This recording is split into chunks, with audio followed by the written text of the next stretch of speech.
History tells the story of the world and of our lives. Sometimes that history goes bump in the night.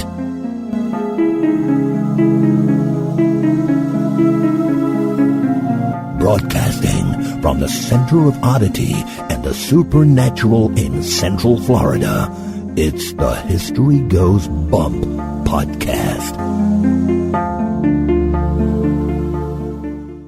Hello, you spooktacular people. Welcome to this 65th episode of the History Goes Bump podcast. Ghost tours for the theater of the mind. I am your host, Diane. And this is Denise. And Denise, this show we are covering the legend of the Rougarou. You just want to say Rougarou. That's an awesome name. I totally picked this just because I love that name. Sort of like a didgeridoo. No. Sort of like a didgeridoo? Yeah, that sounds like, but this one is not Australian at all. No, this one comes right out of the Bayou, and this is right up our alley because one of our favorite Disney movies is The Princess and the Frog. Oh, I can hear the Cajun tunes playing right now. Louie's playing his horn, and my favorite character in the movie, the little firefly. Ray. I love him, especially because he speaks such great Cajun. Yes, he does. But of course, my favorite is Princess Tiana. And for those who may not be aware, as we talk about our dog Tiana, that's exactly where she got her name from. Yes, she did. Little Princess T. All right. Well, before we get into talking about the Rougarou, we do want to point you in the direction of our website, historygoesbump.com. It's got everything you could possibly want to know about the show. Find us on social media, how to listen to the show. Our complete archives is up there. Our Emporium is there where you can buy all kinds of great stuff. And we did have some suggestions from one of our spooktacular crew and executive producers, Heather, about some items that she'd like to see in there. So we got those right up there. And it's probably a good idea, Denise, because, well, I hate to admit it, but fall is right around the corner along with winter. So it is time to break out some of the hoodies and sweatshirts and long sleeve tees. Yes, absolutely. And you made sure she had those to order. And I think she ordered it the second you posted it. Exactly. So she can wear it for camping. And we love camping. So that's such a great idea. We'll be doing the same ourselves. Also, you can subscribe to the newsletter there. And if you would like to donate to the show, you can do that there as well. You just click on the Support the Show tab. Or there's also a donate button if you just want to send us a one-time donation. We just taped our second haunted true crime this morning to share with all of you who are sponsors of the show. Yes, we did. Wahaha. And Denise, if anybody wants to send us any feedback or message us for some reason, where can they do that? They can do that at historygoesbump@gmail.com. We did have someone else join us at the Spooktacular crew, Denise. That would be Jaden. Hey, welcome, Jaden. And it was so cool. Jaden drew us a picture. Yes, he did, and it was awesome. We love it. So I did put that picture up in the Spooktacular crew and also up on our fan page, the History Goes Bump fan page at Facebook. So if you have perused one of those two areas and you've seen that picture, Jaden's the one who drew it. And there's a ghost in it, too. It's very cute. It is very cute. And also Rachel, who's a member of the Spooktacular crew, and again, another one of our executive producers. I've been watching her stuff on Facebook, Denise. Did you know that she makes children's costumes? That I did not know. So. Yeah, I've been watching her, and, you know, she does years and years ago. I used to have a woodworking company with my sister, so we did the craft show route. And so I've been watching her sharing her wares at different festivals and things of that nature. Also, Rachel, you will be receiving your History Goes Bump logo mug sometime this month. Yes, you will. And finally, Denise, over in iTunes, we did get another review. Cool. This one comes from, people might remember, we did mention the Hateful Dead podcast on our last podcast, and that is hosted by Sarge and Phil. And Sarge not only gave us a nice compliment over on our fan page, but he wrote a review as well. 5-star. I'll start off by saying I approach this podcast tentatively at best, as this is not the sort of podcast that I normally go for. That being said, I absolutely loved it. Host Diane and Denise have created a show that is both informative and entertaining without being a boring ghost story narrative. I'm glad I decided for once not to judge a book by its cover. I've added this to my list of regulars and look forward not only to hearing future episodes, but to the daunting task of catching up on all I've missed. Great work. Thank you so much for that, Sarge. We greatly appreciate that. Yes, thank you very much. Also, we mentioned on the last podcast, Denise, that there's going to be that paranormal convention here in Orlando. Well, that same weekend, I forgot to mention, Scarefest is going to be in Lexington, Kentucky. So anybody who is in the Lexington, Kentucky area, they're going to have the Scarefest there from September 11th through the 13th. And I am so excited that History Goes Bump is going to be represented at one of the tables. Yes. Because our good friend, Tanya, will be representing us over at her Zombie Pops table. Yes, so thank you, Tanya. And just for those who are listening, this is 2015. So exactly. If you're listening in archives, you might not want to go to Scarefest on those exact dates of 2016.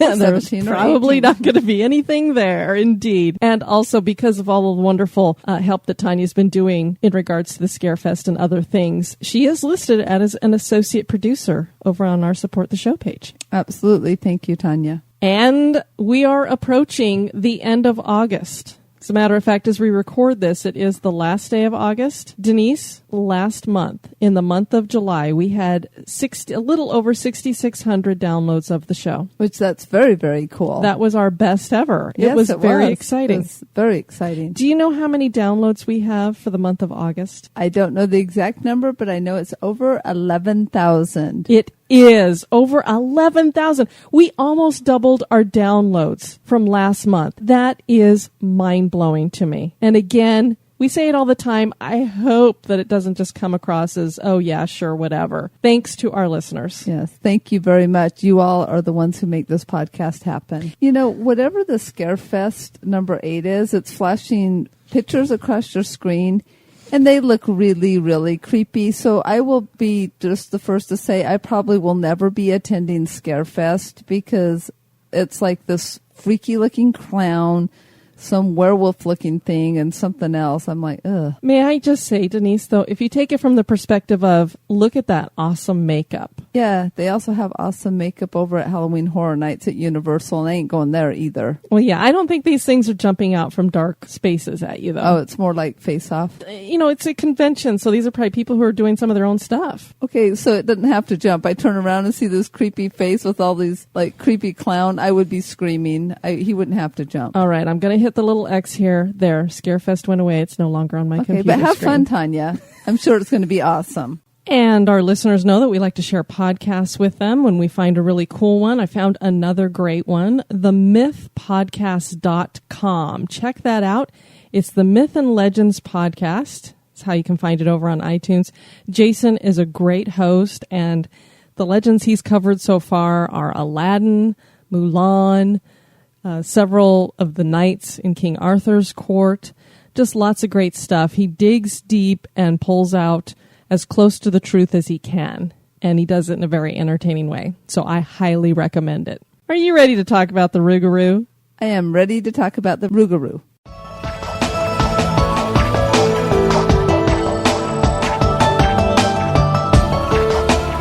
Become an executive producer of the History Goes Bump podcast for as little as $1 a month.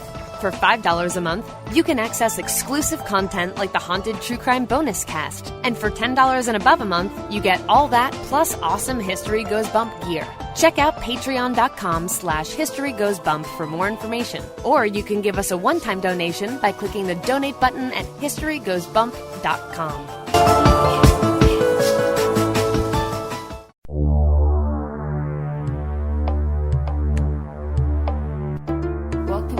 Moment in Oddity history.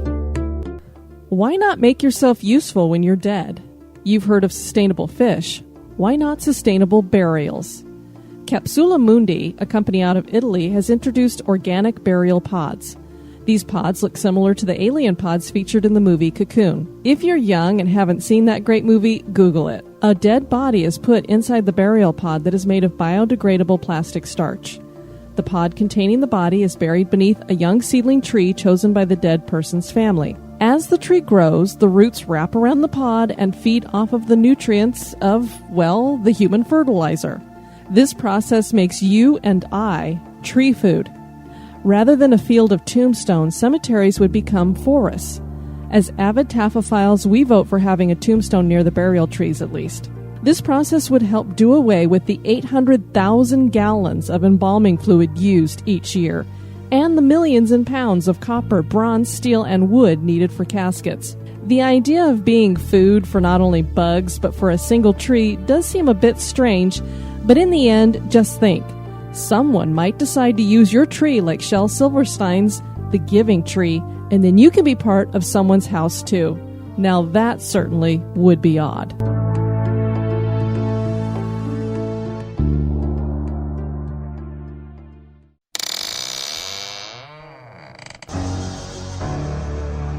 Are you afraid of the dark?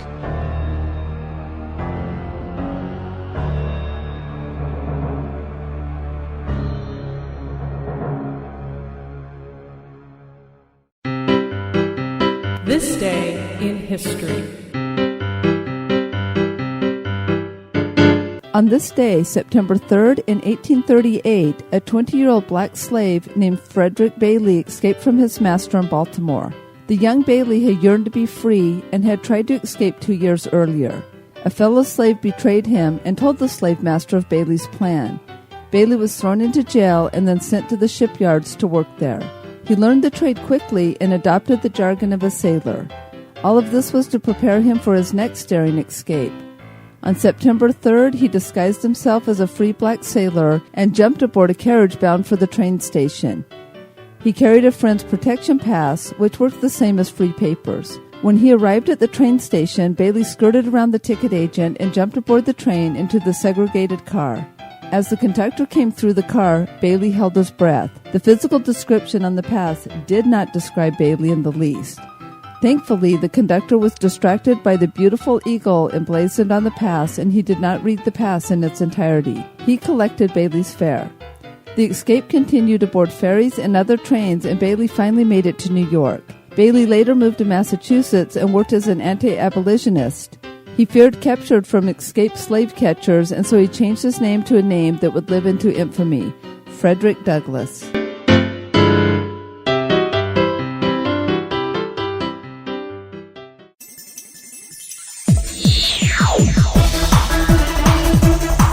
You're listening to History Goes Bump. Deep in the bayou originates the legend of a mysterious creature. There are more than gators, cottonmouths, snapping turtles, and the giant rat-like Nutria in the swamps. Haunting howls in the middle of the night indicate that something large, wild, and scary roams about the mangroves. Tales about this creature have been passed down through the generations. Were these stories created just to scare the children and keep them from wandering into the swamp, or to get them to behave? Are these tales just simply made up to explain the disappearance of domestic animals? Join us as we delve into the legend of the Rougarou. The Bayou is an area full of superstition and strange stories. Some of these superstitions include warnings against sleeping in the moonlight, or you might go mad. Mirrors hung near the front door of a house will keep evil spirits from entering because they are so captivated by their own images, they will gaze upon themselves until the sun rises and chases them away. If an alligator is found to be under your house, it could mean that someone inside the house will soon meet their end. Drilling a hole in a dime and wearing it around your neck will also ward off evil. I wonder how that actually happens. I don't know. Why is it a dime? What is that? Silver? Oh, silver maybe. Oh, I never thought about it. That could be. But a quarter's a bigger silver. Yeah. Yeah, I don't know. If anybody knows, let us know. Most people are aware of the strong French influence in the Bayou. The dialect of Cajun itself is a derivative of French mixed with English. The term Rougarou comes from the French word loup-garou, with loup meaning wolf in French and garou being the term used to describe a man who turns into an animal. European countries believed that werewolves were real creatures, and the French brought these tales with them to the new lands they sailed away to, both in Canada and America. The people of Louisiana use both loup-garou and rougarou interchangeably. But before anyone mistakes the Rougarou for just another word for werewolf, let us explain how very different this particular creature seems to be from our understanding of the typical werewolf. Wolves are not a common part of the landscape in Louisiana. A core part of werewolf mythos is that a human is bitten by a werewolf, survives, and thus becomes a werewolf as well. Somewhere in the lineage, an actual wolf has to have been involved. This would be nearly impossible in Louisiana, and so many other animals are used in the legend. These animals include cattle, pigs, and dogs, and these animals are generally white in color. Some stories do claim, however, that a person could be cursed with lycanthropy through witchcraft, and thus they could become a Rougarou. Some folklore even claims that just seeing a Rougarou would curse the eyewitness with becoming the creature. And unlike werewolves, moon cycles have nothing to do with the human becoming a Rougarou. The Rougarou maintains its human intelligence while in the animal form, giving it complete power over what it does. So this means, Denise, it's not just carrying on like a wild animal, tearing up whatever's in its path. It's actually thinking about what it's doing. So when it's killing a human being in that way, there's a part of it that's still human. That's kind of terrifying. And they would be charged with first-degree murder because it was pre-calculated. I would love to see a Rougarou up on the stand. I think the judge wouldn't want to sit so close to him. Maybe he would be at Scarefest. I saw some pictures. Apparently he is. Yes, I agree.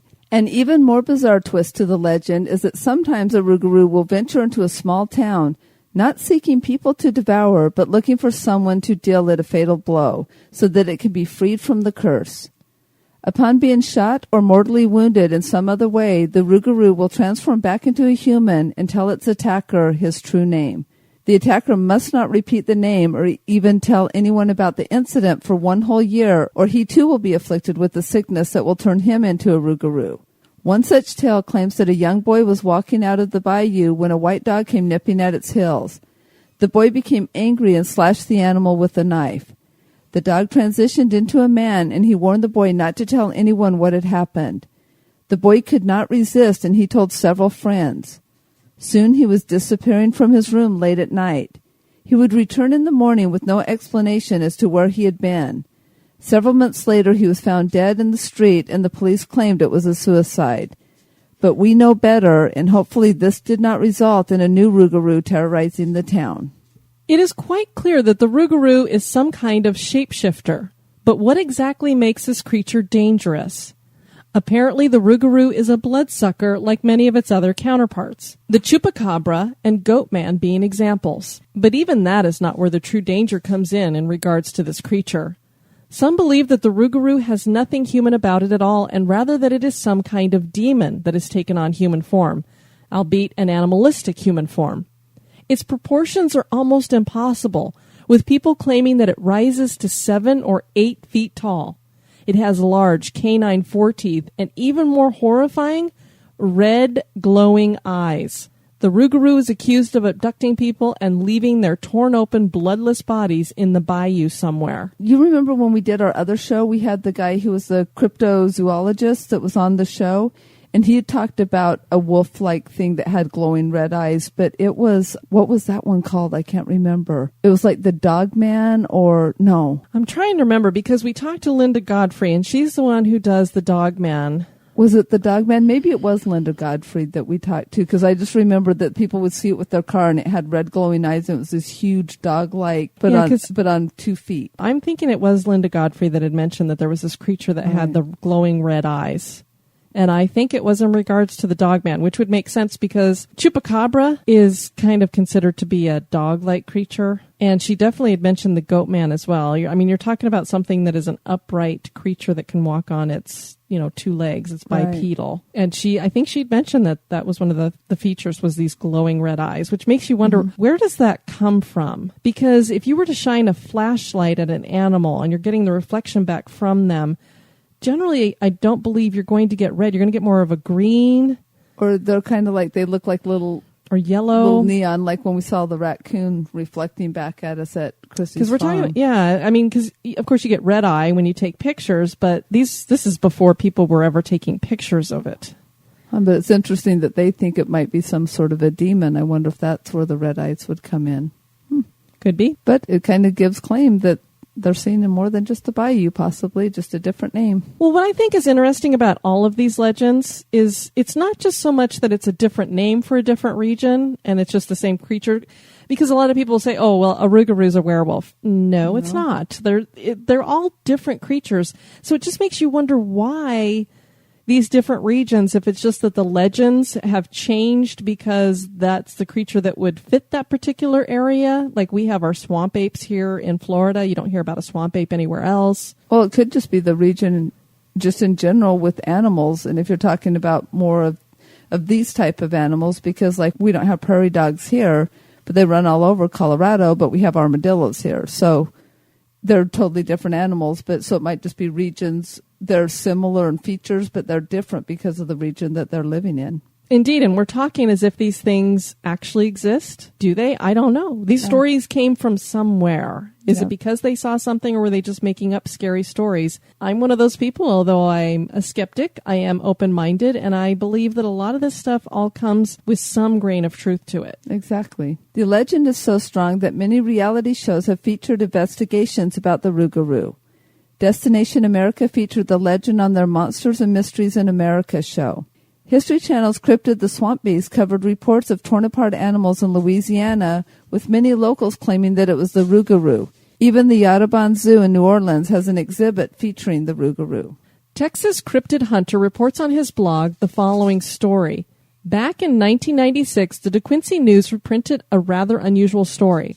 It tells the story of a woman named Barbara Mullins who stumbled across something very unusual on the side of a rural Louisiana state highway. Mullins was driving down Louisiana State Highway 12 when she noticed what appeared to be the road-killed carcass of a large animal at the edge of the road's paved surface. She decided to stop and have a look. What she saw amazed her. She described the animal as being roughly equivalent in size to an adult St. Bernard. The beast was covered with a thick, matted coat of reddish-brown hair. What really stood out to Mullins was the overall simian appearance of the animal. This didn't look like any sort of dog that she had ever seen. The snout was more like one would see on a baboon than a dog. The ears of the animal were small and pointy, not dog-like at all. The feature that stood out more than any, however, was the very unpaw-like feet of the creature. They were long and elongated and looked much more like the feet of an ape than those of any canine. Mullins, unlike so many people who have seen strange encounters, had a camera in the car, and she took several intriguing photos. And we do have one of those photos that she took up in the show notes. If you just go to historygoesbump.com and you click on the blog tab, it will send you over to our blog. And this is under episode 65, The Legend of the Rougarou. You'll see that picture there, and it is indeed strange. It is very strange. I'm not sure what that is. The story continues with the Texas Cryptid Hunter saying, I have to admit that the photos of the DeRuyter roadkill, as the carcass has become known, are very interesting to me. The Louisiana Department of Wildlife and Fisheries wasted little time before stating the animal was nothing more than a Pomeranian dog. Others felt, due to the simian-like features present, that the animal was some sort of primate. Some ventured this was physical evidence proving the existence of none other than the legendary Rougarou. A Pomeranian dog? Do they know what Pomeranians look like? Here's the problem that the Cryptid Hunter pointed out, and I thought it was a good point. When you look at the picture, there's nothing to give you any kind of idea of what size it is. Oh, this is true. Okay. So there's a rock behind it, but I don't know how big that rock is. He wished that somebody had put like their foot in the picture or something that we could compare it to, a shoe, something, because it does have the hair of what would look like a Pomeranian. Very, very fluffy, fuzzy, mostly hair. But it also, when you look at that face and that snout, it does look kind of baboonish. Yeah, or even bat. Yeah, you're right. It does have those giant flying bats, the fruit bats. It does. So it makes you wonder, was this a Pomeranian dog that was feral? Had it caught like rabies or something? Because the fur is definitely not... I don't know. When a Pomeranian is dead, does it fur turn black, reddish color? This is a color I've never seen on any dog I've ever looked at before. No, when I first saw the picture without looking close and without knowing about size or anything, to me it almost looked like a spider, like that consistency of like a tarantula hair. If you're not looking close, if you're just kind of looking at it at first glance, I thought it was a spider at first. Yeah, it's whatever it is, it's weird. Very weird. She took a picture of something that is very weird. And what drives me crazy is anytime you see these stories, why in the world did somebody not pick this up and get us some DNA? What is this? Is this a cross between something? Is it something bizarre? For me, when it comes to things like this or Bigfoot, and we talk about, and we've asked people in the past, why haven't we ever found their dead bodies? Here we have the dead body of a strange-looking creature. And we do nothing with it. And we don't do anything with it. But I also wonder how it got left here, because I sometimes believe that when it comes to something like Bigfoot, is it interdimensional? And so it's coming from a different dimension, and so that's why we never see them dying here, because they take whatever dies with them so that it's not here. who knows? Yeah, I don't know. Anyway, have a look at the picture. See what you think. We'd love to hear your comments about that as well. What do you guys think that thing is? Absolutely. So how does one go about destroying the Rougarou? As detailed earlier, some tales claim that just stabbing the creature is enough, but most stories claim that the creature must be either decapitated or burned up with fire. These details make the Rougarou seem all the more dangerous. Was this creature simply devised to scare children into good behavior? Does some kind of hairy beast prowl about the bayou? Is the Rougarou a legend, or could it be real? That is for you to decide. I hope to never meet it. That's all I know. Me either, and we like to go into the swamp, so I'm like, not into the swamp, but we're down by the swamp. I will tell you, there's a lot of creatures in the swamp that I'm probably more afraid of than the Rougarou, and since apparently you think I'm part of the Slytherin house, and that I'm a parcel tongue and can speak snake because everywhere I go, snakes seem to follow. But anyway, if we went out in the swamp, not only would we have all the cottonmouths coming, but every other thing that's there that's snake-like.